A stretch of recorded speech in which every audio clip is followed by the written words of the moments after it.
magbasa ng salita ng hula.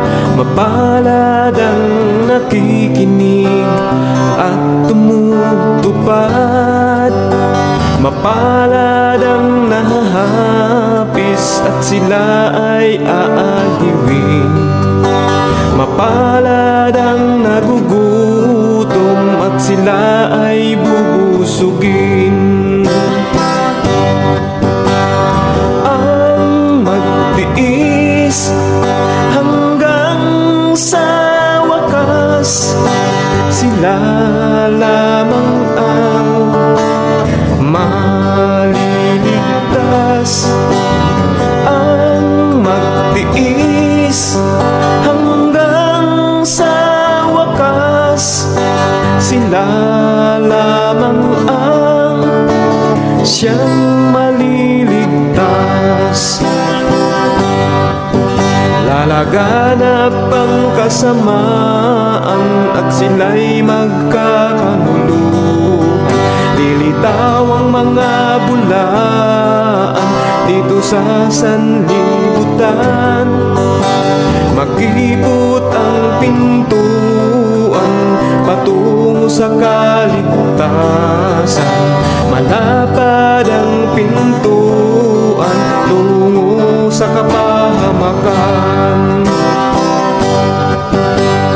Ang magtiis hanggang sa wakas, sila lamang ang maliligtas.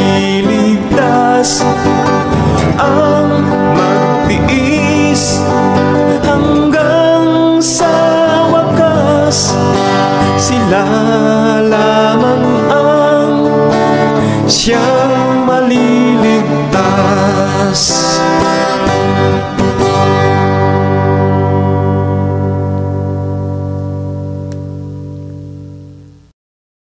Yan. Okay. Punta tayo doon sa degree naman, ha? Sa degree. Oh, pero pakinggan muna natin, ha? Yung degree na yan, ha? Sige, teka, ha? I-post natin. Dako tayo sa ating 7 minutes na second cross ng ating negative Jobanil ng Roman Catholic. Your time start now. Okay, salamat po Mr. Moderator. Salamat din Brother Fernando, no, sa pangalawang tindig. Balikan natin yung Matthew, Luke chapter 4 verse 16, Mr. Camacho. Doon yung kasing una mo nilatag at magandang pag-usapan natin yun. Sa verse 16, Mr. Camacho, ano ba yung ginawa ng ating Panginoon doon? Sumamba ba si Jesus o nagbasa lang? Pareho po. Sa kanyang kalagayang tao, sumasamba siya sa Diyos. Ano ho? Sandali, sumasagot pa kapatid. Oo. Sa kanyang kalagayang tao, itinuturo niya kung papaano tratatuhin tama ang araw ng Sabat sapagkat siya ang Panginoon ng Sabat. Itinuturo niya kung papaano gagamitin sa pagsamba ang araw po ng Sabat. Yan po ang katotohanan niya, kaya siya nagkatawang tao. Kaya hindi siya lawbreaker. Siya po ay Sabat keeper. Maliwanag po yan ayon sa inyong mga lasalain, kaya tinawag siyang Sabadista. Sabi mo, sasagot mo ngayon lang, sumamba siya sa Diyos. So, in other words, ibig mo bang sabihin, Mr. Camacho, literal sumamba talaga sa Diyos si Kristo? Opo, yung kanyang kalagayang tao, yung po ang nagtuturo sa mga tao kung papaano tamang pagsamba sa Diyos Ama. Kasi sa panahon ng Bagong Tipan, ipinapakilala niya. Can I object, Mr. Moderator? Time stop. Okay, objection tayo. Pwede ba paki-avoid yung mga sarcastic na mapagtawa-tawa ng ating yes? Counter-objection, Mr. Counter-objection. Okay. Kasi okay lang tawa-tawa, wag lang marinig sa audio. Narinig ko sa audio. Okay. So, counter-objection, Mr. Moderator. Counter-objection. Sige.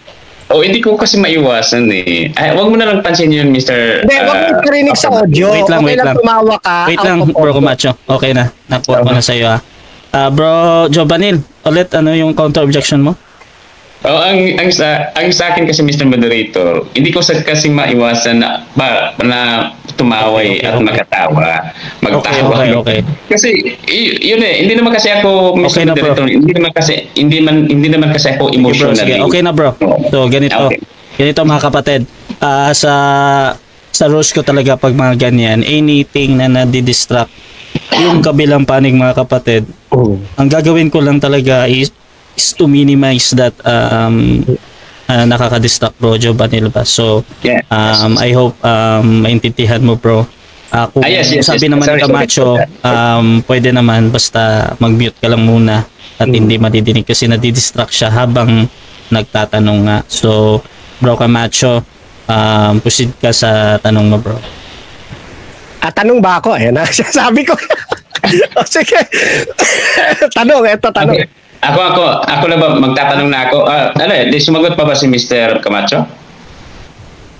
Teka, nalito din ako Ano pala? Kasi distracted talaga eh.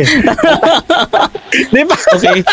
So ganito mga kapatid. Sige, nakatawarin. Okay. Dito tayo. Tanong at sagot. Si Jobanil pala yung nagtatanong dito. Bro Jobanil. Pasok ka bro sa tanong mo na. Okay. Ulitin ko Mr. Moderator yung tanong ko. Sabi kasi ni Mr. Camacho, sumamba daw si Jesus sa Diyos sa loob. Literally ba talaga na sumamba si Panginoong Jesus doon? Sa Diyos? Okay, sagot. Ang ating Panginoon Kristo sa kanyang kalagayang tao, siya yung Panginoon ng Sabat, itinuturo niya kung papaano tratatuhin ng tama ang araw ng Sabat maging ang tamang paraan ng pagsamba sa Diyos. Sa panahon kasi ng bagong tipan, ang kanyang ipinapakilala ang Ama. At dahil diyan, kaya ipinapakita niya papaano sasambahin ng tama ang Ama. Sabi mo, sinamba ni Jesus ang kanyang Ama. Sa talata ba mababasa natin na sinamba ni Jesus ang kanyang Ama? Opo, sa 4:16. Kasi yung pangingili ng Sabat, yung po ay aplikable doon po sa kanyang, aplikable po yung sa lahat ng mga tao. At siya'y nakipisan, nakitulad sa mga tao. Kaya normal po ipakita sa kanya, can I object, Mr. Moderator? Time stop. Okay, objection again, bro Camacho. Yes, pwede bang avoid interruption na hintayin muna akong makatapos? Okay. Bro, nagsasalita ka nga bro, nadidistract yung ating sumasagot bro. Sorry Mr. Moderator. Ganun lang ako talaga ako, napaganon lang ako talaga. Okay, pero meron talagang nadinig bro, ganito bro. Yes. Para hindi tayo paulit-ulit bro, Jobanil ba. So, i-reset ko ulit yung 20 seconds ni Camacho. 20 seconds ulit bro sa pagsagot. Proceed bro. Opo, kaya nga ang ating Panginoon ay umakto sa kalagayang tao. Yan ay nakalagay naman sa Efeso 2, ay nagkatawang tao at kinuha niya yung pagiging alipin. Pilipos, thank you. At kinuha niya yung pagiging alipin. Next question. At dito makita Next natin. question. So, Mr. Camacho, yung sinabi mong sinamba ng Panginoong Hesus ang kanyang Ama na Diyos sa loob ng sinagoga, ito ba kasi wala naman tayong mababasa, hindi mo naman talaga based lang sa mo lang yun. Ito ba self-interpretation mo lang, sariling unawa mo lang at dinagdagan mo yung salita ng Diyos? Hindi po. Kasi pumasok siya as a Sabbath keeper, kaya nga Sabadista ang tawag sa kanya O sa pangingili ng Sabat o pagiging Sabbath keeper, nakapalo po doon ang pagsamba. Ang sumasamba po yung kanyang kalagayang tao, hindi po ang kanyang kalagayang Diyos. Kasi mayroong dual nature ang ating Panginoong Jesucristo. Kasi sabi doon sa Pilipos, so sa punto na ito, parang sinusubukan mong tama ba yung pagkakaintindi? Sinusubukan mong paghiwalayin yung pagkatao ni Kristo 100% at yung pagka-Diyos ng Panginoong Hesus? Hindi ko po dahil sa talata na ito. Talagang magkahiwalay po yan. Iba po ang time stop muna. Bro Camacho, medyo meron pa kasing hindi ko maintindihan kung tapos hindi ko rin mag-get kung wag ka masyadong mag-pause bro kasi sumasabay si Camacho na sumagot agad ba? Akala niya tapos ka na at meron ka palang hinahabol na salita pa ba? So ganito bro, uwiin mo muna yung tanong mo bro. Tapos Sige. sagot natin ulit. Sige, So, bro. sa naging sagot mo, Mr. Camacho, na si Kristo ay nasa katawang tao, no, yung pagkakaintindi ko. Sinasabi mo bang tama, iwan ko kung tama yung pagkakaintindi ko, no? Are you trying to, siniseparate yung pagkatao ni Kristo at yung Diyos ni Kristo sa panahon na ito, sa talata na ito? Yun ba yung pinupunto mo rin? Hindi ko po sineseparate, talagang magka-separate po yon. Iba po ang kalagayang Diyos niya, iba ang kalagayang tao. Sa pagkakataon po yan, ang pumasok po sa sinagoga, maliwanag naman, no, siya po ay isang Sabbath keeper. Hindi po siya Sabbath breaker. Kaya nga walang linguista kayo mababasa na si Kristo eh. Pero sa mga latalaan Next ninyo, Sabbathista ang turing sa kanya. Yes. Mr. Camacho, curious lang ako, yun ba yung official doctrine ng SDA na pagka pumasok si Kristo sa sinagoga ay wala sa kanya yung pagka-Diyos, hiwalay, sabi mo nga kanina, kaya para yung pagkakaintindi ko, no, na as in tao lang talaga si Kristo nung pagka siya ay pumapasok sa sinagoga, kaya pinatindigan mo na Sabbath keeper si Kristo? Hindi Official po. doctrine ba yan? Ay, sorry. Sasagot na ba? Proceed. Sige. Hindi po, wala kaming doktrina na yung pumasok, tao lang. Ano po, sabi ko nga, ang ating Panginoong Jesucristo may dalawang kalikasan. Yung sumasamba po, yung kanyang kalagayang tao, hindi ang kanyang kalagayang Diyos. Sapagkat, ang ating Panginoong Jesucristo, babasahin ninyo, Colossus 2:9, na sa kanya rin po napupuspos ang pagka-Diyos. Yung pong kalagayang tao niya, yun ang sumasamba, hindi ang kalagayang Diyos. Okay, wala pang problema doon sa Colossian, no, ibang konteksto din yun. Hindi ako magdidwell din doon. Dito tayo sa verse 16 lang. No? Sabi mo, hindi niya official doctrine dahil pero tinitindigan mo pa rin na hiwalay, no? Kung hiwalay, hindi yun? Saan yan iniwan yung pagka-Diyos niya? Kung every time na pumapasok siya sa sinagoga, ibig ba sabihin hindi niya kasama yung pagka-Diyos niya, yung pagkatao lang niya? Mali. Wala ko sinabi na naiiwan yung pagka-Diyos pag mapasok sa sinagoga. Pagpasok niya sa sinagoga, taglay niya dalawang kalikasan, pagiging Diyos at pagiging tao. Ang sumasamba sa Diyos Ama, yung kanyang kalagayang tao, hindi ang kalagayang Diyos. Magkaiba kasi yung degree ho nun. Yung kalagayang tao kasi niya, nakitulad sa mga tao. Next question. Magkaibang degree. O sige, sakyan na natin yun. Magkaibang degree. Saan natin mababasa sa Biblia na magkaibang degree yung dual nature ng Panginoong Hesus? Doon sa aklat ng Juan, ang Ama ay lalong dakila kaysa... Diba? Okay mga kapatid, 7 minutes time. So, dyan natatapos ang second cross ng ating negative mga kapatid.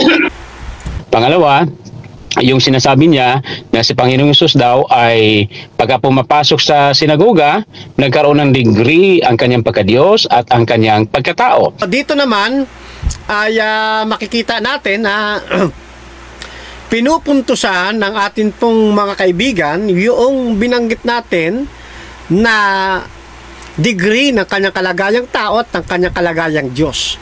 Tapos yung kanyang deliberation, sabi niya, pangalawa, yung sinasabi niya na si Panginoong Hesus daw ay pagka pumapasok sa sinagoga, nagkaroon ng degree. Wala tayong sinabing nagkaroon ng degree.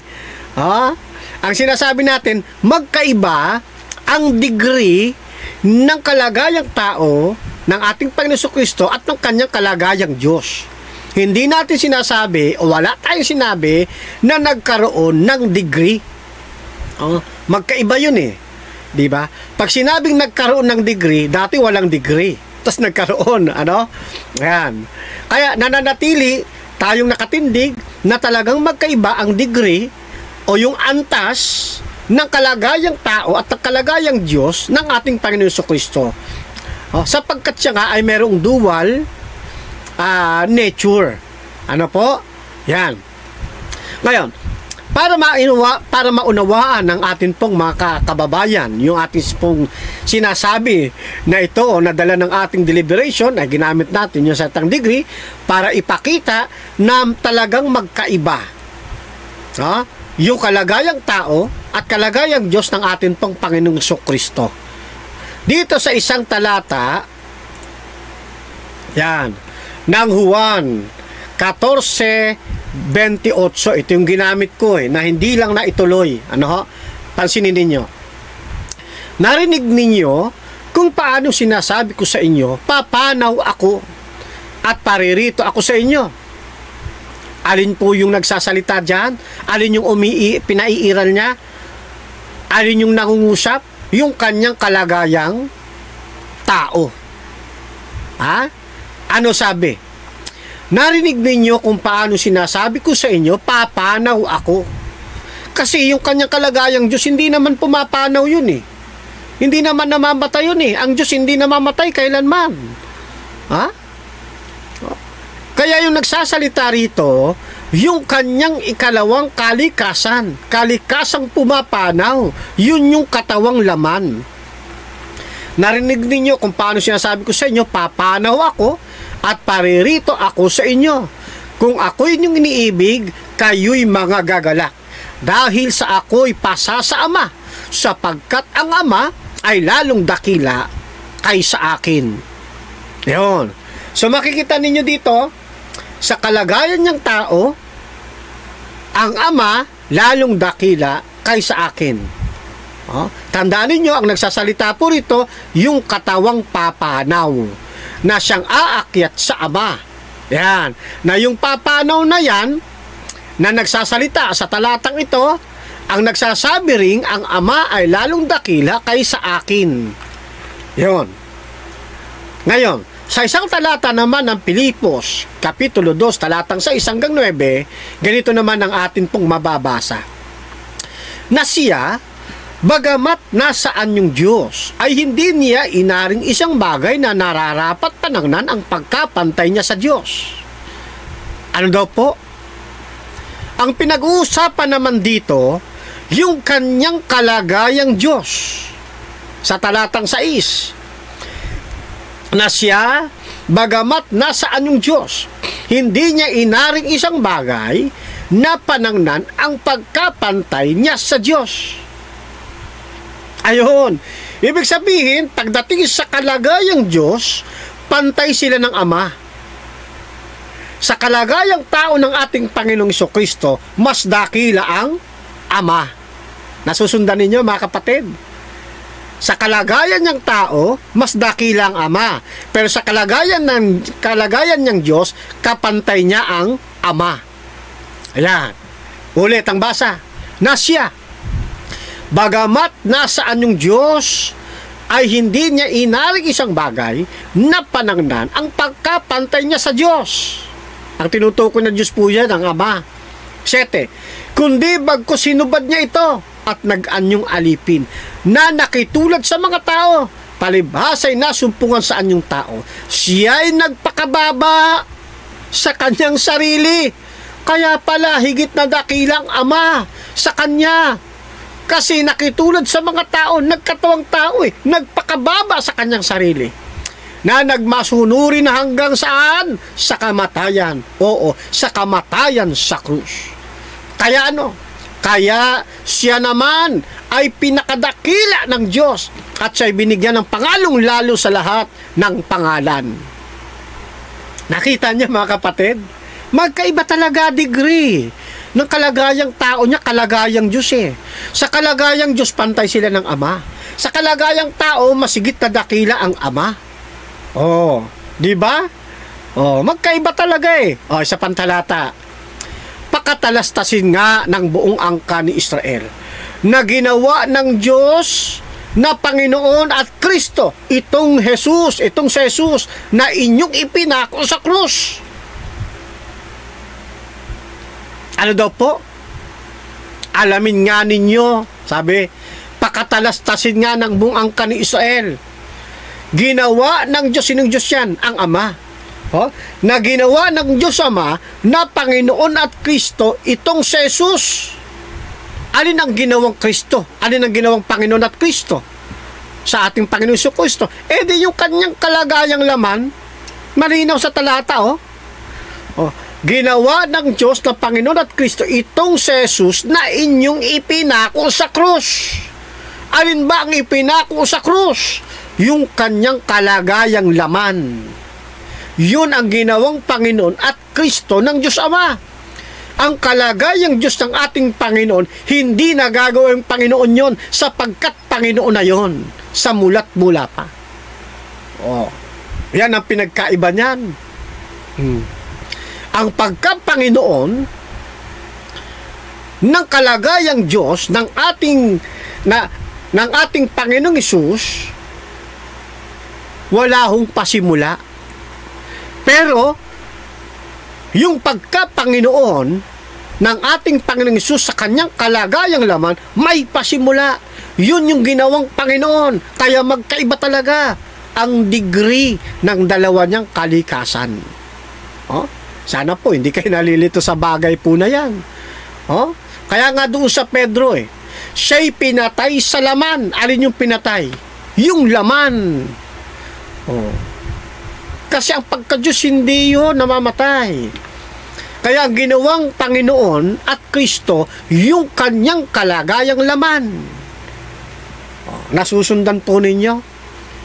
Pantay ba ng degree yung kanya kalagayang tao at kanya kalagayang Diyos? Hindi. Magkaiba yun. At wag ninyong mamimisinterpret. Walang dalawang persona sa isang Kristo. Wala po. Dalawang kalikasan sa isang persona. Ayan po ang pananampalataya at paniniwala ng Seventh-day Adventist. Ayan. So, nakikita nyo mga kapatid, kung sino nagsasabi ngayon ng totoo. Yan. Mapalad ang bumabasa ng salita ng hula. Mapalad ang nakikinig at tumutupad. Mapalad ang nahahapis at sila ay aaliwin.